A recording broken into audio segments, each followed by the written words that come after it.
一アウトサイダーだった男が東京でヤクザの一員として生き残るための戦いを始める。文化の壁、裏切り、死の影、迫る緊張感。異文化×暴力が生む不穏な空気が刺さった。ヤクザ映画の定石を洋菓子店で見せてくれる。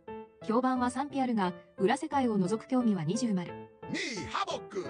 警察官として任務を遂行する男が一度手を出した救出作戦から地獄へと引きずり込まれる。拳銃&駆け引きの連続。緊張のテンポが止まらない。予想を少し上回る展開、最後まで見逃せない。深みというより腹にくるタイプのアクション。サンルローに献身ザ・ベギニング。